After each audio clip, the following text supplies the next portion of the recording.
నా జీవితంలో ఇలాంటి ఎగ్ ఫ్రైడ్ రైస్ ఇంకోసారి మళ్ళీ తింటానో లేదో అస్సలు తెలియదు. అసలు ఇంతకీ మ్యాటర్ ఏంటో చెప్తాను, రీల్ స్కిప్ చేయకుండా లాస్ట్ వరకు అయితే చూడండి.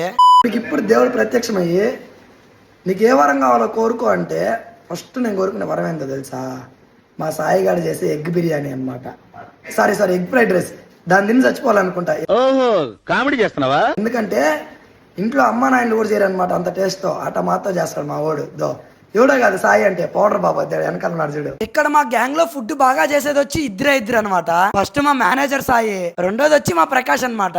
అది ఎందుకో తెలియదు కానీ ఆధారం అయితే చాలు మధ్యాహ్నం గిన్నెత్తుకొని డైరెక్ట్ గా సాయి వాళ్ళ ఇంటికి అయితే పరిగెత్తుకుంటూ వెళ్ళిపోతాను. వెళ్ళగానే నా ఎగ్ రైస్ అయినా అంటే అవి ఇవి అని చెప్పి కథలు చెప్తా అంటాడు. కానీ ఏదోలా చేసి ఫైనల్ గా ఎగ్ రైస్ అయితే చేయించుకుంటాము. సో అలాగే మొన్న కూడా అడిగినప్పుడు ఈ రోజు అయితే చేయిస్తా అని చెప్పినాడు. ఇంకా మాట తప్పకుండా మా కోసం అయితే ఎగ్ ఫ్రైడ్ రైస్ అయితే చేయించాడు. నిజం చెప్పాలంటే టేస్ట్ అయితే భలే ఉండింది. హోటల్ కూడా పెట్టేయచ్చు అనిపించింది. అవును, మా సాయి హోటల్ పెడితే మీరు సపోర్ట్ చేస్తారా అనేది తప్పకుండా కమెంట్ సెక్షన్ లో అయితే కమెంట్ చేయండి. ఇంకా అలాగే మీ గ్యాంగ్ లో కూడా ఎవరైతే ఫుడ్ బాగా చేస్తారో వాళ్ళని అయితే ట్యాగ్ చేసేయండి. ఇంకా అలాగే మన ఇన్స్టాగ్రామ్ పేజ్ ని ఫాలో అవడం మాత్రం అస్సలు మర్చిపోవద్దు.